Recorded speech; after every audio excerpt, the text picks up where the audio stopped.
Oh, so the one thing I will add about that, this potential that's coming up, that's showing. And I talked to Karen about this because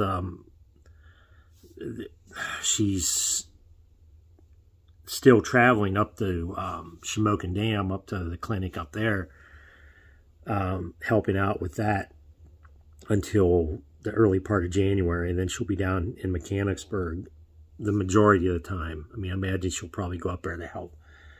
But, I mean, I told her, I said, it's difficult for us to get people to understand, excuse me, it's difficult for us to get people to understand that, okay, we had what we had in November at the end of the month. 23rd, 24th didn't pan out. 29th system didn't pan out to how model guidance was showing. Did those long-range signals that we saw for those periods verify? To a point they did. Like I said, and I'm repeating myself, I know I am, but not to the degree that was showing on the surface.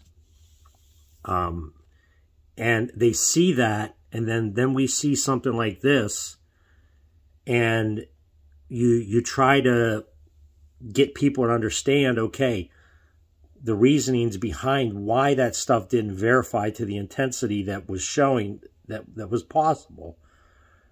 And now you have something like this for this period, the biggest travel period of the season, and how seriously are people going to take what we and other outlets are saying about the potential around this. I think with the MJO going where it's going, I think with the teleconnections pointing where they're pointing, people really, really need to pay attention, because one way or the other, something's going to verify around this period. I mean, pre-Christmas and after Christmas, we have the potential for an impactful, at least an impactful winter storm is growing exponentially every day from the 18th of December on to the end of the month and into January. So we have to, I want to make sure that people understand that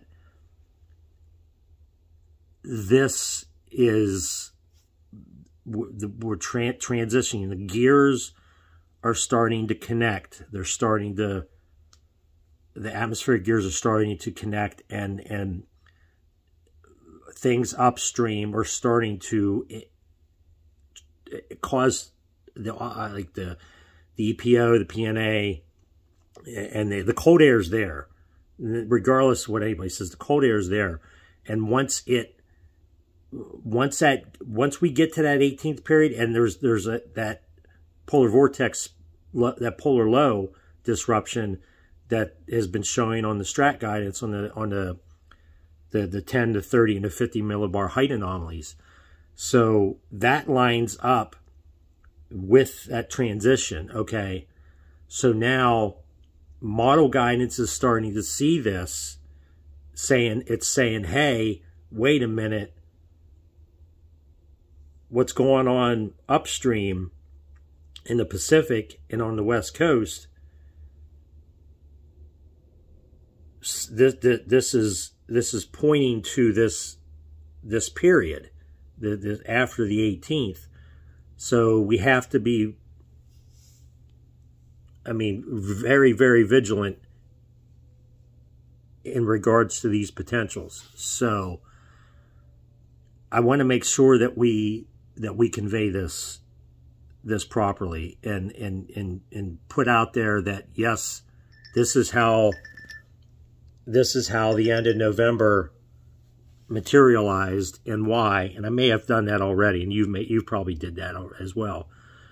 But I think after the 18th, it gets, like I said before, it's game on, and people need to pay attention. Will there be some moderation in there?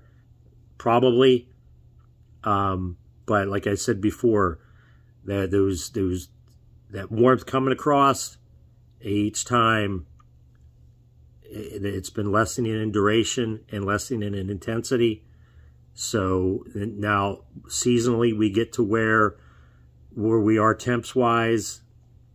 So we get to a point where seasonal averages are at a certain point, and you get a storm, a deep enough storm that creates its cold air, it's going to laugh at those seasonal averages, and because it's going to crash the temps. And so that's where I'm at. I got to get ready to head out to work. I'm going to get this uploaded and get it to you, and I will catch up with you at the end of the day when I get home.